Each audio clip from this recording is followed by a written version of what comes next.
অনেকে চলে আসছে। সো যে প্রসঙ্গটা আমরা ছিলাম লাস্টে, যে আমরা যখন প্রথমে এই প্রফিটেবিলিটির কথাটা ভাবি আর কি, যে ইভ্যালিকে প্রফিটেবল করতে হবে, এবং এখানে একটা মেজর চ্যালেঞ্জ ছিল যে বাইং বিহেভিয়ারটাকে চেঞ্জ না করা, মানে নতুন একটা বাইং বিহেভিয়ারে ইউজ টু করা।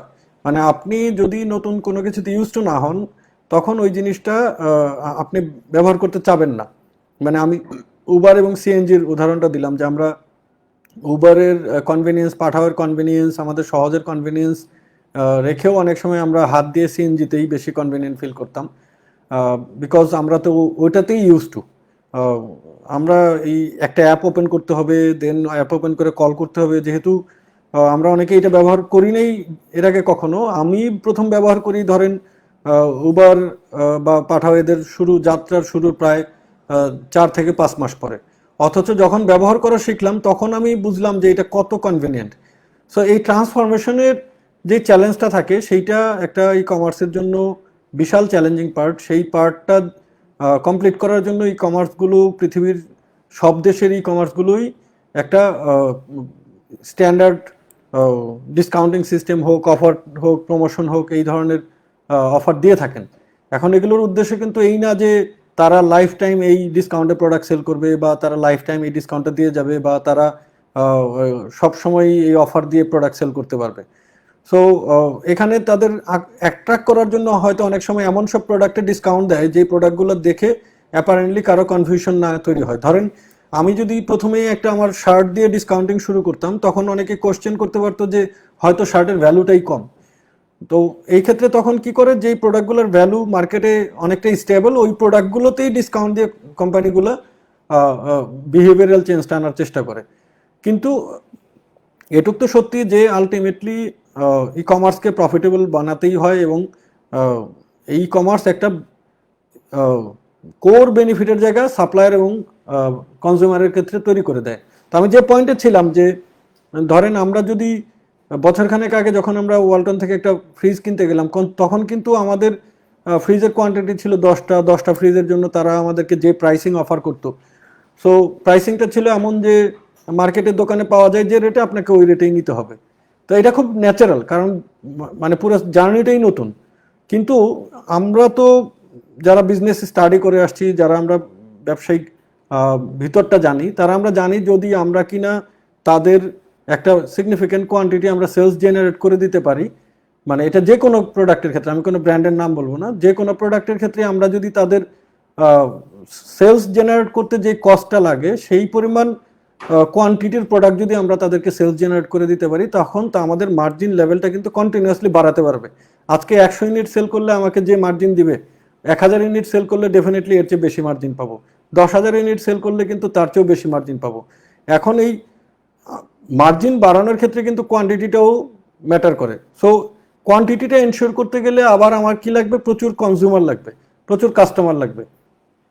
সো ইভ্যালি যখন এই যাত্রাটা শুরু করে, তখন কিন্তু আমরা একটা ক্যালকুলেশন করি যে ঠিক আছে, আমরা যদি আমাদের এই ই কমার্সের বিহেভিয়ারাল চেঞ্জটা আনতে চাই, আমাদের দেশের নর্মালি কি হয় যে প্রোডাক্টের 10%, 5% ডিসকাউন্ট কিন্তু আমরা অফারের দোকানেও পাই। সো দোকানে যে অফারটা পাই, সেই সিমিলার অফার যদি আমরা ই কমার্সে দেই, হয়তো কনজিউমারে অ্যাট্রাক্টেড হবে না। This is all about to bring the consumer, যে আমরা তখন একটু ট্রেডিশনাল ডিসকাউন্টের চেয়ে হায়ার ডিসকাউন্টটা দিয়ে থাকি। এখন কোশ্চেনটা আসছে, বা সবার একটা কোশ্চেন আসে, যে এই ডিসকাউন্টের যে এই যে আপনারা দিচ্ছেন, এইটার আপনার নিজস্ব ইনভেস্টমেন্ট কতটুকু, বা ইনভেস্টমেন্ট সোর্স কি, বা আপনি কিভাবে এটাকে কাম ব্যাক করে আসবেন। আমরা ওই জায়গাটা বরাবরই বলি যে যেহেতু এটা একটা প্রফিটেবিলিটির রোডম্যাপ, যে ট্যাগলাইনটা আমরা দিয়েছি, সেটা কি, যে একটা দেখেন আজকে ই কমার্সের ক্ষেত্রে বিষয়টা লস আকারে আসে, আর একটা ইনফ্রাস্ট্রাকচারাল ইনভেস্টমেন্টের ক্ষেত্রে লস আকারে আসে না কেন, সেটার একটা অ্যাকাউন্টিং সিস্টেমের জন্য কিন্তু এই এররটা তৈরি হয়। কারণ অ্যাকাউন্টিং সিস্টেমে আপনার ভ্যালুয়েশন বা এই ভার্চুয়াল যে প্রোডাক্ট, সেই প্রোডাক্টের আসলে ভ্যালুয়েশনটার কোনো অ্যাকাউন্টিং সিস্টেম, স্ট্যান্ডার্ড সিস্টেম আমাদের দেশে কেন কোথাও নাই।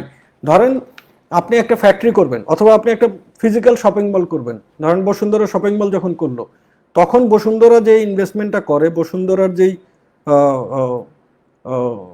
ফান্ডটা ঢোকে সেটা কিন্তু ফিজিক্যাল ইনফ্রাস্ট্রাকচারে যখন যায় তখন এটাকে আমরা বলি ক্যাপিটাল। ওইখানে কোনো লস হওয়ার সুযোগ থাকে না, কারণ এটা অ্যাকাউন্টিং সিস্টেমটাই হচ্ছে কি ক্যাপিটাল ইনজেকশনের মতো। কিন্তু আমাদের ই কমার্সের বিষয়টাই থাকে এরকম যে আমাদের ফিজিক্যাল ইনফ্রাস্ট্রাকচার ইনভেস্টমেন্টের জায়গা খুব কম থাকে, যে কারণে আমাদের এক্সপেন্সটা যখন আমরা আমাদের বুকে দেই, আমরা যাই কিছু করি এই ভার্চুয়াল কোনো রিটার্ন অ্যাকাউন্টিং সিস্টেমে ডেভেলপ হয় না। আজকে ই ভ্যালিতে রেগুলার অর্ডার হয় মাসে প্রায় 8 থেকে 9 লাখ। আমরা গত 2 বছরে 50 লক্ষর উপরে অর্ডার ডেলিভারি করি। অর্ডার মানে প্রোডাক্ট কোয়ান্টিটি আরও বেশি হবে। সো এই যে নাম্বারগুলো যখন হতে থাকে তখন একটা ই কমার্সের রিকোয়ারমেন্টের বেসিসে এক ধরনের বিজনেস ভ্যালুয়েশন তৈরি হয়, যেটা হয়তো ক্যালকুলেশন দরকার হয় যখন কেউ ফান্ড রেজ করে। তো ফান্ড রেজ যখন করে তখন ইনভেস্টরের কাছেও এই ভ্যালুয়েশনটা ইম্পর্টেন্ট থাকে।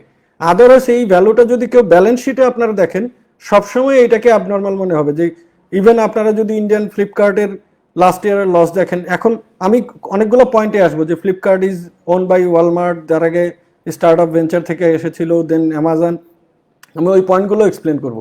কিন্তু আমি বলতেছি যে এই লসটা কেন ফ্লিপকার্টের অ্যাবনর্মালিটি দেখা যায়, কারণ হচ্ছে কি ফ্লিপকার্ট যেই সিস্টেমটা ডেভেলপ করে সেই সিস্টেমটা ডেভেলপ করার সাথে তাদের ক্যাপিটাল কোনো গেন হয় না। তারা যেটা হয় পুরো অ্যাকাউন্টিং সিস্টেমটাই তাকে লসের খাতায় দেখাইতে হয়।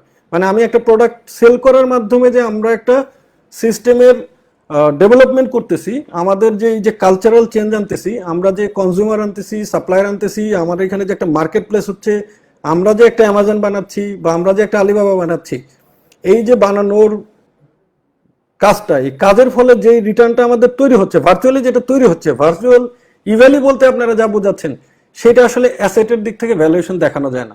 সো অ্যাসেট ভ্যালুয়েশন না হলে আলটিমেটলি কি হয়, সেটা প্রফিটেবিলিটিতে ইম্প্যাক্ট হয়। প্রফিটেবিলিটিতে ইম্প্যাক্ট হলে সেটাকেই সেখানেই মনে হয় কি যে এখানে অ্যাবনর্মাল লস হয়তো হয়ে যাচ্ছে।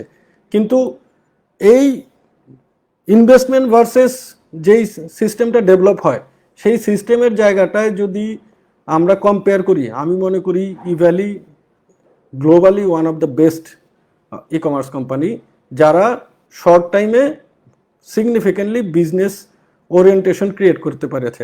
এবং এটা ইকোনমিতে কিভাবে ইম্প্যাক্ট ফেলতেছে দেখেন। আজকে কোভিডের সময় যখন সমস্ত দোকানপাট মার্কেট সব বন্ধ, যখন আমাদের হাজার হাজার এই পোশাক বিক্রেতা, আপনারা দেখেছেন কিনা যে এই আমাদের ইভ্যালির থ্রুতে কি পরিমাণ আপনার কনজিউমার এন্ডে কি বেনিফিট পেয়েছেন সেটা নিয়ে কিন্তু আমার কোশ্চেন নেই বা আমার কোনো অবজারভেশন নেই। কিন্তু যেই পরিমাণ সাপ্লায়ার তাদের ট্রেডটাকে অফ করতে পেরেছে, মানে ট্রেড অফ বলতে আমি বিজনেস করতে পেরেছে, সেইটার কিন্তু ইভ্যালি একটা কন্ট্রিবিউটর হিসেবে কাজ করেছে। আজকে কেন তারা পেরেছে, কারণ এই ইভ্যালিতে এখন মানুষজন কেনাকাটা করতে অভ্যস্ত হয়ে যাচ্ছে। তো আমরা এবার আমি আবার হয়তো এই প্রসঙ্গগুলোতে আসবো। এবার আসি যে তাহলে এই যে অ্যাসেটের ডিভ্যালুয়েশন বা আমাদের যেই লস বলতেছি সেটার আসলে রিকভারি পয়েন্ট কি। এখন একটা পয়েন্ট আসতেছে যে আজকে ইভ্যালির দায় দেওয়ার ক্যাপাসিটি নেই। এখন দায় দেওয়ার ক্যাপাসিটিটার বিষয়টা আসতেছে এই কারণে, যদি ইভ্যালি এই মুহূর্তে আপনারা বিজনেস অপারেশনসকে জিরো ভ্যালু মনে করেন, ধরেন ইভ্যালির ভ্যালু, ইভ্যালিতে এখন ই ফুড আছে, ইভ্যালিতে যেটা প্রফিটেবল, মানে যেখানে আমরা ম্যাক্সিমাম টাইমেই প্রফিটে সেল করি, ইভ্যালি ফ্লাইট এক্সপার্ট কে করেছে যেটা ফুললি প্রফিটেবল কনসার্ন, মানে অপারেশনাল প্রফিট। ইভ্যালিতে ই জবস পোর্টাল আছে, ইভ্যালিতে ই বাজার আছে, ওগুলো ধীরে ধীরে প্রফিটেবল হচ্ছে, ই হেলথ প্রফিটেবল হবে। সো এই প্রফিটেবিলিটির জার্নিটা তো যদি আপনারা জিরো ধরেন যে এইগুলোর কোনো ভ্যালু নাই, মানে ই ফুডের কোনো ভ্যালু নাই, আমাদের অ্যাপ্লিকেশনসের কোনো ভ্যালু নাই, আমাদের ইভ্যালির কোনো প্ল্যাটফর্মের ভ্যালু নাই, আমাদের কোনো ভ্যালু নাই, তাহলে আপনি বলতে পারেন যে দ্য লস ইজ দিস। কিন্তু আমরা যদি দ্য ডেভেলপমেন্ট এবং এই ইভ্যালির ব্র্যান্ড ভ্যালু যদি আমরা চিন্তা করি, আমি ব্যক্তিগতভাবে মনে করি যে যেই বিজনেস ট্রেন্ডে ইভ্যালি যাচ্ছে, সেটা আমি নিজেও বিজনেস স্ট্যান্ডার্ড যখন আমাকে জিজ্ঞেস করেছে আমি তখন বলেছি যে আমরা 2022 সালের মধ্যেই নিজেরা প্রফিটেবল হব, এবং আমাদের যেই পরিমাণ এই বার্নিংটা হবে, বার্নিংয়ের রেভিনিউ কার্ভটাও আমি একটু এক্সপ্লেন করব। যেই বার্নিংটা হবে সেটা 2024-এর মধ্যে আমরা পুরোটা রিকভার করে প্রফিটেবল একটা ই কমার্স আমাদের দেশের আমাজন আমরা ইনশাল্লাহ আপনাদেরকে দিতে পারবো। এখন প্রফিটেবিলিটির জন্য যেই মেকানিজম, ধরেন প্রফিটেবিলিটি কিন্তু কনফ্লিক্টিং একটা ওয়ার্ড। ধরেন আপনি কোনো দোকানদার ওই দোকানে বিক্রি করার সময় বলে না যে ভাই আমি প্রফিট করতেছি। এখন আমরাও না বলতে, এটা হয় কি, কারণ যে কনজিউমার, কোনো দোকানে যে আপনি শুনবেন না যে লুঙ্গি বিক্রেতা যে বলতেছে যে ভাই আমার লুঙ্গিটা বিক্রি করে আপনার থেকে 200 টাকা লাভ করলাম। এখন যখন এটা বলে দিবে তখন আসলে না এজ এ কনজিউমার কিন্তু আমরা এক ধরনের সাইকোলজিক্যাল লুজার মনে করি। সো আমরা কিন্তু ডিক্লারেশন দিয়ে প্রফিটেবল জায়গাটাকে খুব বেশি হাইলাইট করতে চাই না বা পারি না, কিন্তু আমরা কিন্তু এই কাজ জার্নিতে অলরেডি শুরু করে দিয়েছি। আপনারা জানেন যে ইভ্যালি প্রায়োরিটি স্টোর, এই যে দেখেন আমরা একটা কালচারাল চেঞ্জ আনছি, মানুষ এখন জানে যে কিভাবে অনলাইনে অর্ডার করতে হয়। এখন আমাদের সময় হচ্ছে গিয়ে এই কালচারাল চেঞ্জকে ক্যাপিটালাইজ করা। ক্যাপিটালাইজ করতে যে আমরা কি করলাম, আমরা একটা আলাদা স্টোরিং সিস্টেম শুরু করলাম যে তুমি যদি অর্ডার করো, তুমি রেগুলার প্রাইসে এখান থেকে অর্ডার করো, একটু কম ডিসকাউন্ট পাবা কিন্তু আমাদের প্রফিট রেখে, এবং তোমাকে আমরা 1 ঘন্টায় ডেলিভারি দিব, কোনোটা 1 দিনে ডেলিভারি দিব, বা বেস্ট পসিবল টাইম যেটা গ্লোবালি পসিবল। এবং আমরা গতকালকে ঘোষণা দিয়েছি যে 1 ঘন্টা করে গ্রসারি মানে পুরো দেশে ডেলিভারি দিব। এই যে প্রফিটেবল জার্নিটা গত 1 মাস আগে, দেখেন এই ঘটনার আগেই কিন্তু আমরা প্রফিটেবল জার্নিটা শুরু করে দিয়েছি। এই জার্নিটা যদি শুরুতেই শুরু করতাম তাহলে কিন্তু আমাদের কেউ হয়তো আসতো না, তখন মানুষ জানতো না যে কিভাবে ভ্যালু ইউজ করে। কিন্তু আজকে যারা ডিসকাউন্টের প্রোডাক্ট পেয়ে গেছে তারা কিন্তু জানে যে কিভাবে এই ভ্যালিতে কেনাকাটা করতে হয়। তারা কিন্তু তাদের লাইফস্টাইলের এখন এসেনশিয়াল আইটেমগুলো আমাদের থেকে কিনবে। তারা যদি আমাদের থেকে কিনে তাহলে আমাদের যারা সাপ্লায়ার তারাও উপকার পাবে, এবং আমরা যে এই যে ডিসকাউন্টের প্রোডাক্টগুলো থেকে যে আমাদের কিছুটা বার্নিং হচ্ছে, আমরা কিন্তু প্রফিট দিয়ে অ্যাডজাস্ট করতে পারবো। দেখেন, for Evaly individual profit making is not the goal. ইভ্যালিতে কিন্তু দেখতে হবে যে Evaly as a whole month শেষে লাভ করতেছে নাকি, কারণ ইভ্যালি তার স্যালারি দিবে, তার খরচ চালাবে এবং এরপর লাভ করে তাকে টিকে থাকতে হবে। কারণ পৃথিবীর কোনো বিজনেসই আলটিমেটলি লস করে করে টিকা সম্ভব না। এখন সেই জায়গায় একটা গুরুত্বপূর্ণ পয়েন্ট হচ্ছে যে ইভ্যালি যেই সিস্টেমটা ডেভেলপ করেছে সেই সিস্টেমের মধ্যে প্রফিটেবিলিটির সুযোগ আছে কিনা। আমি এই পয়েন্টটাতে একটু জোর দিচ্ছি যে ধরেন এমন যদি হতো যে ইভ্যালি এমন একটা ন্যাচারাল বিজনেস করতেছে যেখানে আসলে ইভ্যালির বাইং কস্ট এবং সেলিং কস্ট কোনোদিন মানে ডিফারেন্ট ক্রিয়েট করা সম্ভব না, বা অথবা মার্কেটে অ্যাভেলেবেল যে প্রাইস সেই প্রাইসে ইভ্যালি কিনতেছে। ইভ্যালি বাংলাদেশে বর্তমানে যেই রেটে প্রোডাক্ট কিনে, আমি চ্যালেঞ্জ করে বলতে পারি এই রেটে প্রোডাক্ট কেনা কারো পক্ষেই সম্ভব না। কারণ আমরা এখন যেই কোয়ান্টিটি সার্ভ করি, ধরেন আমাদের এখানে এখন গ্লোবাল মোবাইল কোম্পানিগুলো তাদের পুরো flagship set launching event plan করে। আমাদের দেশের অনেক কনজিউমার ইলেকট্রনিক্সের একটা নির্দিষ্ট ডিজাইন শুধু ইভ্যালিতেই সেল হয়। এগুলো যখন আমরা করি তখন আমরা যেই মার্জিন নেগোশিয়েট করতে পারি সেই মার্জিনটা কিন্তু সিগনিফিক্যান্ট। দ্যাট মিনস ইভ্যালির হোল লাইফ জার্নিতে সে একটা ক্যাপাসিটি বিল্ড আপ করেছে যেখান থেকে প্রফিটেবিলিটির চান্স শুধু হাই না, this is the highest. Evaly কি করতে পারবে, ইভ্যালি কিন্তু এমন না যে, আমিও কিন্তু বলি নাই যে কোনোদিন আর ডিসকাউন্টে দেবো না, এমআরপিতে সেল করবো। আমরা বলতেছি যে still Evaly can give the discount and make the profit. সেটা হবে হচ্ছে গিয়ে যখন এই কালচারটা পুরোপুরি স্টাবলিশ থাকবে। এই জার্নির শুরুর থেকে এখন পর্যন্ত যা কিছু হয়েছে, আমি আবার বলি Evaly from the day one it knows what was its goal. মানে এমন না যে ধরেন গোল হচ্ছে এই যে একটা অফার দিলে অনেক টাকা আমাদের আসবে অথবা সাপ্লাই থেকে অনেক ক্রেডিট পাওয়া যাবে। কারণ এন্ড অফ দ্য ডে আমরা অনেকবারই বলার, আমি নিজে অনেকবার লাইভে আসি এবং অনেকবার আপনারা যারা আমার সাথে আছেন জানেন যে সেলফ কনফিডেন্সের জায়গা থেকে বলেন বা প্ল্যানিংয়ের থেকে বলেন, আমরা কিন্তু শুরু থেকে জানি যে this Evaly should be the Amazon of Bangladesh. Amazon শব্দটা জানতে অনেক ক্ষেত্রে আমি বলবো যে ইভ্যালি অফ বাংলাদেশ, যেখানে সাপ্লায়াররা খুব কনফিডেন্টলি বাংলাদেশে হোল নেশনে উইদিন এ ক্লিক তার ডিস্ট্রিবিউশন সিস্টেমটাকে ওপেন করে দিতে পারবে এবং সারা বাংলাদেশ থেকে মানুষ তার বেস্ট কোয়ালিটি প্রোডাক্টটা বেস্ট প্রাইসে কিনতে পারবে। যখন এই সিস্টেমটা ডেভেলপড হবে তখন আসলে যেই রেভিনিউ সাইজটা আমাদের হবে, এখন আমি আরেকটা ম্যাথমেটিক্যাল টুলস বলি। ধরেন আমরা এক সময় 100 টাকা বিক্রি করতাম, 100%ই লস, নেট লস কিন্তু 100 টাকা। কিন্তু যখন আমি 1 লাখ টাকা বিক্রি করব, ওইখানে যদি আমার 1% প্রফিট থাকে তাহলে কিন্তু লাভ হচ্ছে কি 1000 টাকা। তার মানে আপনারা পার্সেন্টেজ দেখে ইভ্যালিকে ইভ্যালুয়েট করা, যে পার্সেন্টেজ তো শুরুতে এত অ্যাবনর্মাল পার্সেন্টেজ এটা কেন দিল, এবং সেই শুরু থেকেই সবার একটা উদ্বেগের জায়গা হচ্ছে যে আহ, এইভাবে লস করে তো শুধুমাত্র কোনো ব্যাড ইন্টেনশন থেকেই হয়। এখন অ্যামাজন হয়তো এই লসটা দিলে আপনি কোনো টেনশন করতেন না, হয়তো ভাবতেন যে অ্যামাজন তো নিজের ক্যাপাসিটিই আছে, মানে ও লস দিয়ে দিয়েই আপনার সারা জীবন 100 বছর চলবে, তো ও কোনোদিন প্রফিট করবে না। কিন্তু আমাদের একটা আবেগের জায়গা থেকেই বলি, অ্যামাজন কিন্তু আজকে গ্লোবাল কোম্পানি, আমরাও চাই তারা আসুক, কিন্তু দিন শেষে যদি লোকাল ভেঞ্চার প্রফিটেবল হয়, আজকে যদি গ্রামীণ ফোনের একটা অল্টারনেটিভ বাংলাদেশের কোনো টেলিকম থাকতো, আজকে যদি মেগা স্কেলে আমাদের একটা গাড়ির ফ্যাক্টরি হয়, আজকে যদি আমাদের দেশে চিপস তৈরি হয়, আমাদের দেশে সব তৈরি হয়, এটা কিন্তু আমাদের ইকোনমির জন্য মানে পোটেনশিয়াল একটা জিনিস। কারণ দিন শেষে যখন প্রফিটেবল হবে, সব কোম্পানি প্রফিটের জন্য বিজনেস করে, লোকাল কোম্পানিগুলো প্রফিটটা দেশে রাখবে, দেশের মানুষের জন্য ব্যয় করবে, বিদেশি কোম্পানিটা বিদেশে নিয়ে যাবে। আমি বিদেশি ইনভেস্টমেন্ট অবশ্যই এনকারেজ করি, কিন্তু আমি বলতেছি যে লোকাল ভেঞ্চার যদি গ্লোবাল প্লেয়ারদের মতো একটা ভেঞ্চার ডেভেলপ করতে পারে, তাহলে আমরা কেন সেটা চেষ্টা করব না। এখন যে প্রসঙ্গটা আসে যে ভাইয়া ইভ্যালি নিয়ে এত ডেলিভারির অনেক কমপ্লেন, লেট ডেলিভারি হয়, আমাদের মূল ফিলোসফির জায়গাটা এখানে একটু মেনশন করতে চাই। ধরেন একটা ফ্রিজ শোরুমে 10 মাস ছিল, 10 মাস থাকার কারণে শোরুমওয়ালার কস্ট, তার ইনভেস্টমেন্ট কস্ট, বিভিন্ন কারণে ওই ফ্রিজটার প্রাইস ধরেন হায়ার।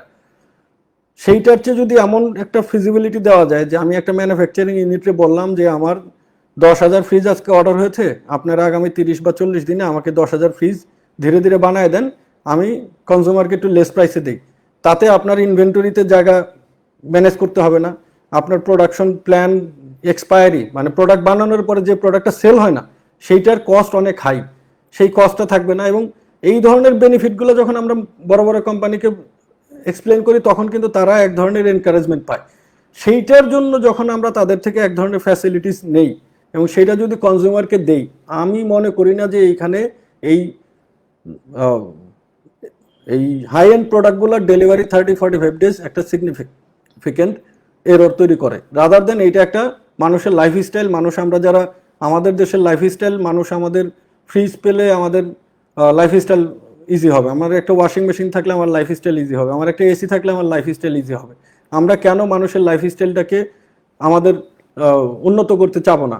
সেই উন্নত করার জায়গায় যদি ইভ্যালি তার ওয়েবসাইট টেকনোলজি এবং ম্যানেজমেন্ট টেকনোলজি দিয়ে যদি সবাইকে হেল্প করতে পারে, তাহলে আমি ব্যক্তিগতভাবে মনে করি যে Evaly is doing something very good for the nation.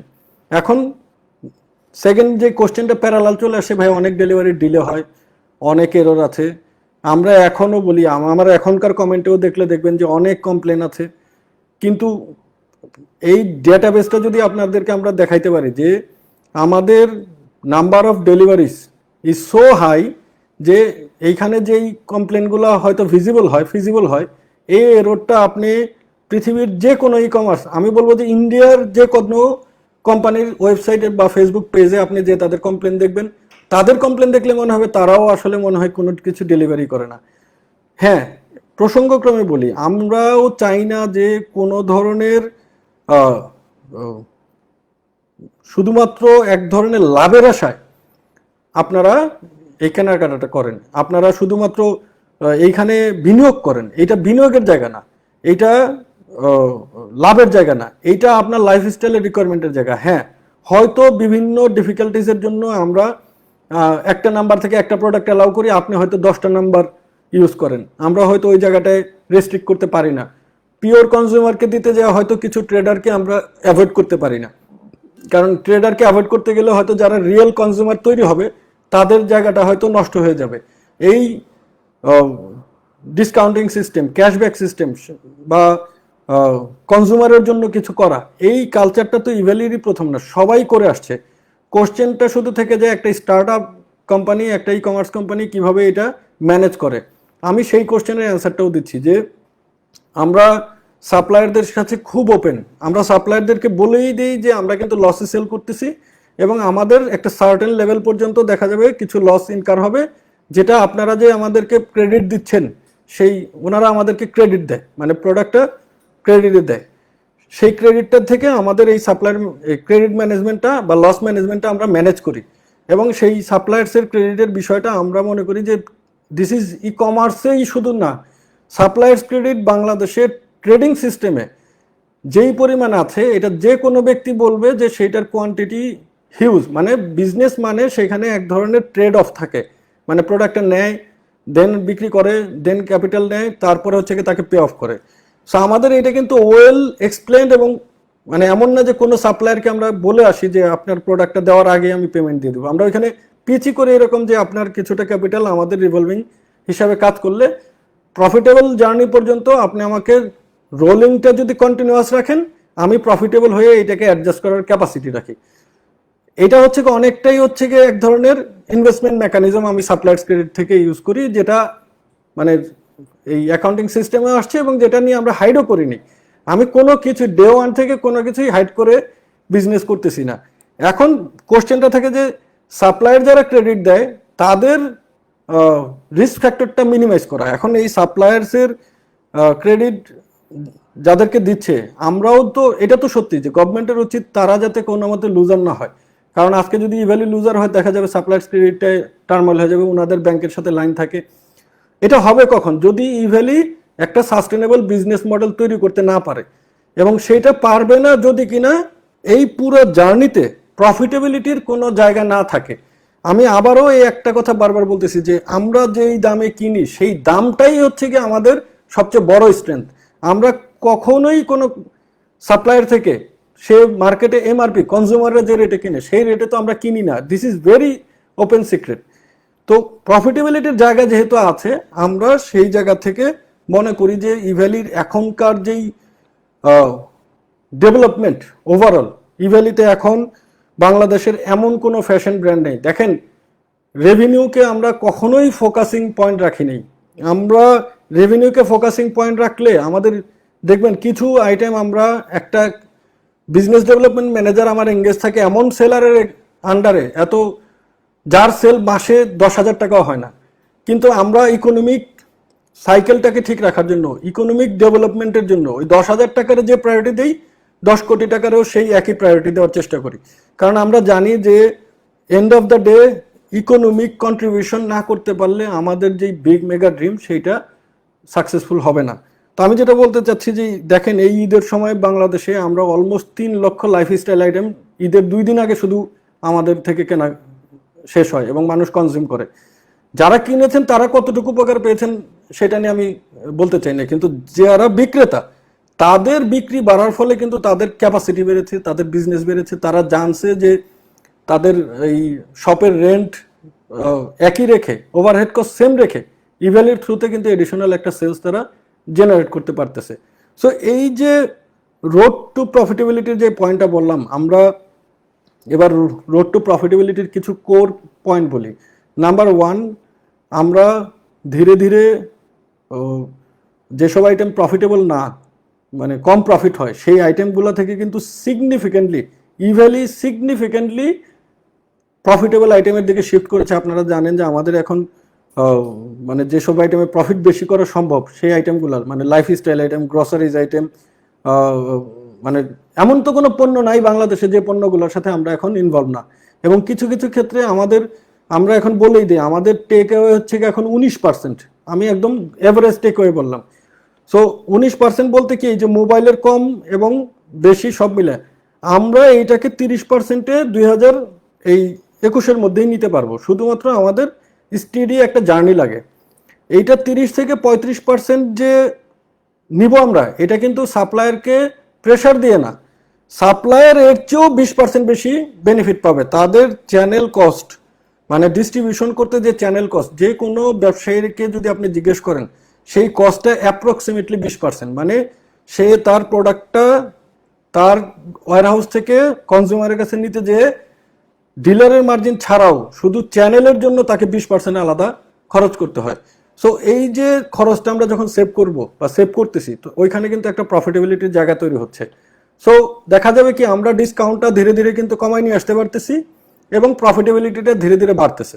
So এবং এটা সাস্টেনেবল কিনা, মানে মানুষ এখানে যদি ধরেন এত চেষ্টা করে যদি কোনো মানুষ কেনাকাটা না করতো ইভ্যালিতে, আজকে যদি 10 লক্ষ অর্ডার না হতো, then it would be matter of worried যে ইভ্যালির liability is so risky. Evaly যেই প্ল্যাটফর্মটা তৈরি করেছে, আমি আবারও বলি, সেই ধরনের প্ল্যাটফর্ম যদি কেউ ডিরেক্ট ইনভেস্টমেন্ট নিয়ে আজকে শুরু করে, তাহলেও ইভ্যালির যেই পরিমাণ ইনভেস্টমেন্ট নিয়ে এটা ডেভেলপ করেছে আমি মনে করি তার অ্যাটলিস্ট 3 থেকে 4 গুণ বেশি ইনভেস্টমেন্ট তাদের লাগবে। এখন এই যে প্রফিটেবিলিটির রোড নাম্বার 1 যে আমরা মার্জিনটাকে বাড়ানো, সেকেন্ড হচ্ছে গিয়ে আপনি দেখবেন যে প্রায়োরিটি স্টোরের মানে সার্ভিস দিয়ে প্রফিট মেক করা, সার্ভিসটাকে প্রায়োরিটি দিয়ে কিন্তু আমরা একটা স্টোর তৈরি করেছি যে যারা প্রোডাক্ট এবং সার্ভিস ইমিডিয়েটলি চায়, প্রায়োরিটি বেসিসে চায়, যারা দোকান থেকে না কিনে বা দোকানেও কিনতে পারে বা এডিশনাল যদি অ্যাভেলেবেল দোকানে না থাকে আমাদের এখান থেকে কিনলে তার কোনো ফাইন্যান্সিয়াল লস কিন্তু নাই। সে দোকান থেকে যে রেটে কিনতো সেই রেটে বা তার চেয়ে একটু কম রেটে এখানে কিনতেছে, আমরা কিন্তু তাকে কোনো ছল ছাতুরি করে এডিশনাল টাকা নিচ্ছি না, কিন্তু সেই টাকায় কিনলেই আমাদের প্রফিট হচ্ছে। এখন এই যে প্রায়োরিটি স্টোর, এই স্টোরের সেলস যদি আমাদের ডিসকাউন্ট স্টোরের সেলসের চেয়ে বেশি হয় তাহলেই তো প্রফিটেবল। এবং আমাদের ওইখানকার গ্রোথ ইজ সো সিগনিফিকেন্ট এবং আমাদের কনজিউমার আর সো স্মার্ট নাও যে কনজিউমাররা এখন হ্যাপিলি এখানে কেনাকাটা করতেছেন। যারা কেনাকাটা করতেছেন, যারা লাইভ আমার দেখতেছেন, আমি অবশ্যই তাদের প্রতি গ্রেটফুল যে you are not only buying discounted product, rather than আপনার প্রয়োজনীয় যা কিছু লাগে এখন সবই আপনি ইভ্যালি থেকে কিনতেছেন। এই যে প্রায়োরিটি স্টোর প্রফিটেবিলিটি, এই জার্নির শুরুর 1 বছর আগে যদি ইভ্যালিকে কোশ্চেন করা হতো যে তুমি প্রফিটেবল কি করতেছো, তখন কিন্তু আমরা কোনো অ্যান্সার দিতে পারতাম না। সো আমি বলতেছি যে ইভ্যালির এই হোল জার্নিটা কিন্তু ভেরি ওয়েল প্ল্যান্ড এবং সেই কারণেই আমি কিন্তু একটা পত্রিকায় বলেছি যে ইভ্যালিতে আসলে কেনাকাটায় কোনো রিস্ক বিন্দুমাত্র নাই। এবং যেই কমপ্লেনের জায়গাগুলো আমাদেরকে বলা হয় যে আপনাদের বিরুদ্ধে বিভিন্ন ধরনের ডেলিভারি ডিলের কমপ্লেন, সেইটা নিয়ে আমরা বরাবরই বলি যে আমাদের এই হোল জার্নিতে আমরা যেই পরিমাণ ডেলিভারি করি আর যেই পরিমাণ পেন্ডিং থাকে সেই রেশিওটা সবসময়ই অনেক কম থাকে, মানে কম মানে ভেরি ইনসিগনিফিকেন্ট, যেটা অ্যাভয়েড করা যায় না বিকজ অফ দ্য মানে লাইফ টাইম অফ ইভ্যালি। মানে ইভ্যালির বয়স 2-2.5 বছরে একটা ই কমার্সকে 100% এরর ফ্রি বাড়ানো আসলে পৃথিবীর কোনো ই কমার্সের পক্ষেই সম্ভব হয়নি। এখনও অ্যামাজন ইউএসএকেও অনেক ধরনের কমপ্লেন ফেস করতে হয়। আপনারা জানেন যে লাস্ট মান্থেও একটা ক্যামেরার নিউজ আমরা বিভিন্ন পত্রপত্রিকায় দেখেছি। সো অ্যামাজনের মতো এত $1 ট্রিলিয়ন কোম্পানি, তাদের যদি কমপ্লেনটা একটা পার্ট অফ ই কমার্স হয়, সেই ক্ষেত্রে আমরা একদম বলতে পারি না যে আমার কোনো এরর নেই বা আমাদের এররটা জিরো। আমাদের এখানে এই লাইভে কোনো নেগেটিভ কমেন্ট থাকবে না, রাদার দেন এই কমেন্টগুলোকে আমরা আইডেন্টিফাই করতে চাই কিনা, আমাদের ম্যান পাওয়ার আছে কিনা, আমাদের ইন্টেনশন আছে কিনা, আমাদের এখানে ইন্টেনশনটা কি। আমার এখানে আজকে 400 জন কল সেন্টারে কাজ করে। সো টোটাল ইভ্যালিতে শুধু এই ইস্যু সলভ করার জন্য এখন অলমোস্ট 100 জন। আমাদের টোটাল এই বিজনেসটা অপারেশনসটা বেটার করার জন্য আমাদের এখন 1600 জন এমপ্লয়ি। এরা কিন্তু আমাদের দেশেরই সবাই, আপনাদেরই কেউ। এই যে এমপ্লয়িটা, এটা এদেরকে কাউকে বলা হয় না যে তোমরা এমন কিছু আনএথিক্যাল করো যে আমরা প্রফিটেবল আনএথিক্যাল হইতে হই। এখানে আইবিএ থেকে গ্র্যাজুয়েট করা অলমোস্ট 50 মেম্বার, মানে যারা বাংলাদেশের সর্বোচ্চ শিক্ষা প্রতিষ্ঠান আইবিএ থেকে এসেছে, তারা কিন্তু শুধুমাত্র স্যালারির জন্য এখানে কাজ করবে না বা করে না, রাদার দেন তারা জানে যে Evaly is going to be something really big and good for the nation. So মানে মোটিভটা বোঝানোর জন্য আমি বলতেছি যে ইভ্যালির কেন রিস্ক ফ্যাক্টরগুলো নাই সেইগুলো অ্যানালাইসিস করতেছি, যে আমরা কিন্তু এই যে কমপ্লেন কমানোর জন্য রিক্রুটমেন্ট প্রসেস টেকনোলজি, আজকে আমাদের টেক টিমের মেম্বার হচ্ছে অলমোস্ট 80। এই টেক টিম কিন্তু কন্টিনিউয়াসলি গ্লোবাল প্লেয়ারদের সাথে ফাইট করার মতো টেকনোলজি বা অ্যাপ ডেভেলপ করতেছে। আজকে আমাদের নিজেদের ঘরে তৈরি অ্যাপ, আমরা বলবো যে আমরা কিনে আনি নাই বিদেশ থেকে। আমাকে অনেকবার বলা হয়েছিল যে কিনে আনলে অনেক ইজি হবে। আমি বলছি যে it is my country, our country product. আমি আমার দেশের ছেলেবেলে অ্যাপ বানাবে, ওই অ্যাপ দিয়ে আমরা ইনশাল্লাহ সবাই কেনাকাটা করব। বা আমাদের আজকে 17টা অ্যাপ ডেভেলপ হয়েছে 2 বছরে। এই 17টা অ্যাপের নিশ্চয়ই মানে বিজনেস ভ্যালু আছে। এই বিজনেস ভ্যালু নিয়ে মানে যদি কেউ ইগনোর করতে চান, আসলে সেখানে আমার কিছু বলার থাকবে না যে এটার কোনো বিজনেস ভ্যালু নেই, ইভ্যালির কোনো বিজনেস ভ্যালু নেই।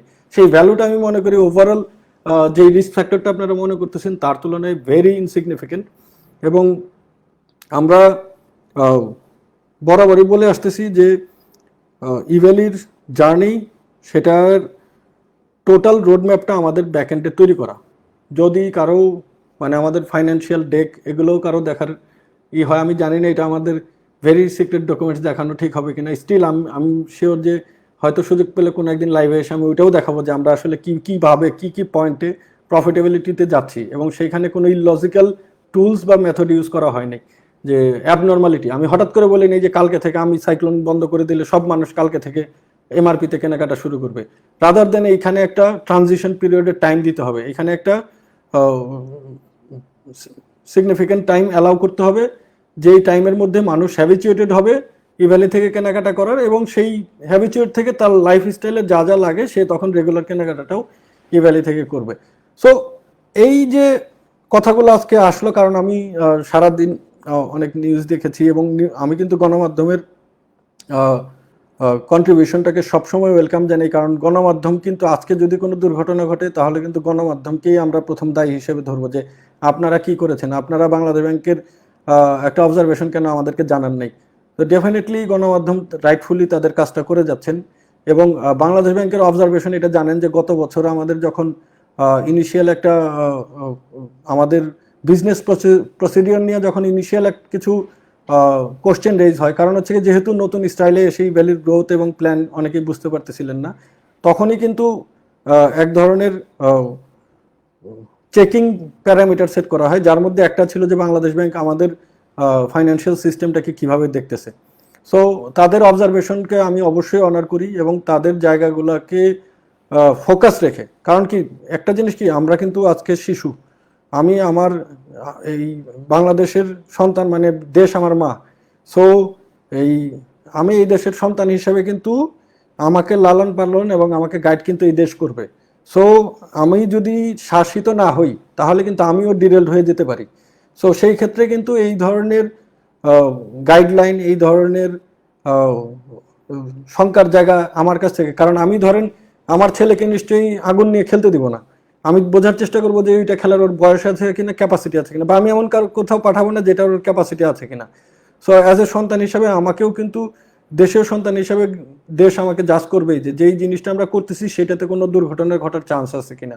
সো সেই ক্ষেত্রে আমি সবার প্রতি অনার রাখতেছি যে ওনারা রাইটফুলি সবগুলো পয়েন্ট অ্যাড্রেস করতেছেন, এবং আমি শিওর যে ওনারা আমাদেরকে অ্যালাউ করবেন এই জার্নিতে কিভাবে প্রফিটেবল হওয়া যায়, এবং এই যে এটাকে সাস্টেনেবল একটা ই কমার্স, যেটা ট্রেডিং কমার্সকে আরও স্মার্টলি আনা, যেটা ন্যাশনাল ইকোনমিতে কন্ট্রিবিউট করতে পারবে, সেই জায়গাটা ওনারা আমাদেরকে হেল্প করবেন।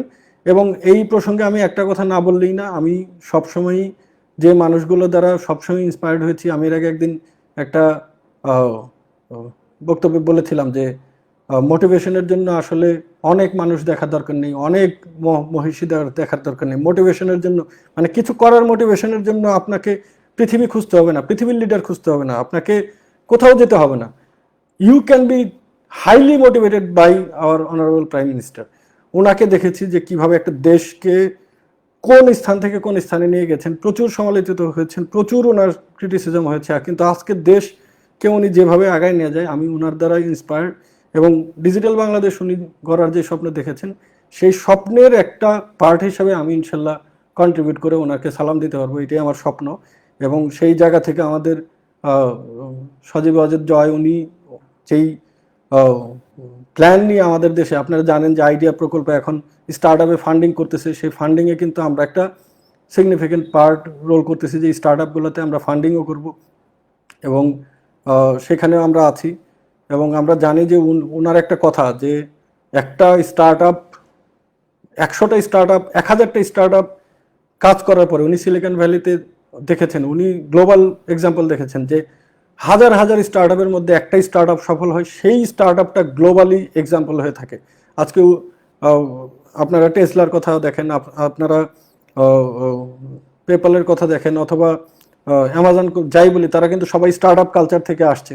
সো ওনারাও মোটিভ হচ্ছে যে স্টার্ট আপ কমিউনিটি থেকেই বাংলাদেশের বিগেস্ট কোম্পানি হবে, বাংলাদেশের লার্জেস্ট কোম্পানি হবে, যেটা গ্লোবালি ফাইট দিতে পারবে, because of their journey is so tested. মানে ধরেন এই জার্নিটা এমন না যে ধাপ করে কেউ টাকা দিয়ে দিছে এবং স্টার্ট আপরা সেটা, start up journey is always challenging. সেই স্টার্ট আপরা সাকসেসফুল হবে, সেই প্রত্যাশা ওনার, এবং ওনার প্রত্যাশাটা যাতে আমরা পূরণ করতে পারি সেই আশা আমি ব্যক্ত করতেছি। এছাড়া আমাদের বাণিজ্য মন্ত্রণালয় থেকে শুরু করে মন্ত্রী পরিষদ থেকে শুরু করে ওনাদের এখনকার যেই কন্ট্রিবিউশন, এখন যেই স্টাইলে ওনারা ভাবেন, আপনারা জানেন যে আমাদের আইসিটি মিনিস্ট্রি পলক ভাই, উনি যেই লেভেলের থিঙ্কিং করেন, এটা দেশের উন্নয়নের জন্য যেই কাজগুলো করেন সেগুলো অবশ্যই আমাদের জন্য আশীর্বাদ হিসেবে কাজ করবে। এবং আমরা মনে করি যে ওনাদের আশীর্বাদ এবং গাইডেন্স নিয়ে এই ভ্যালিকে বাংলাদেশের another GP of e commerce বলতে পারি, অথবা অ্যামাজন অফ বাংলাদেশ বলতে পারি, অথবা আমরা বলতে পারি যে না, এমন একটা ভেঞ্চার বাংলাদেশে তৈরি হয়েছে যেটা ইনোভেটিভ এবং যেখানে পুরো দেশ উপকার পাচ্ছে। আমি এই কথাগুলো অনেক ইমোশন নিয়ে হয়তো বললাম। আমি একটা কথা শুধু শেষে বলতে চাই, এই কথাগুলো বলার এমন কোনো উদ্দেশ্য নেই যে কালকে ডিসকাউন্টেড প্রোডাক্ট আপনি সব হুমড়ি খেয়ে পড়েন। আমার রিকোয়েস্ট আপনাদের প্রতি যে এই ই কমার্সকে সাস্টেনেবল করতে হলে ডিসকাউন্টেড প্রোডাক্ট আপনারা পাবেনই, কিন্তু রেগুলার লাইফে যে কেনাকাটাগুলো আপনাদের দরকার হয় সেই কেনাকাটাগুলোও এখান থেকে করেন। আপনারা কেনাকাটা শুরু করলে আমাদের সার্ভিস ভালো হবে, আমরা প্রফিটেবল হব, আপনারাই বেনিফিটেড হবে। দিন শেষে আপনাদের কিছুটা হলেও মানে এক্সিস্টিং কনজামশন থেকে আমরা বেটার এক্সপিরিয়েন্স আপনাদেরকে দিতে পারবো। সো আমি সবাইকে বলবো যে প্রায়োরিটি স্টোরে কেনাকাটা শুরু করেন, এবং আমরা গ্রসারিও খুব শীঘ্রই নিয়ে আসতেছি, আমাদের সাথে থাকবেন। তো যারা আমার লাইভটা দেখতেছিলেন সকলকে ধন্যবাদ, এবং সবাই আমাদের জন্য দোয়া করবেন। ইনশাল্লাহ আছি। জয় বাংলা, জয় বঙ্গবন্ধু। আসসালামু আলাইকুম।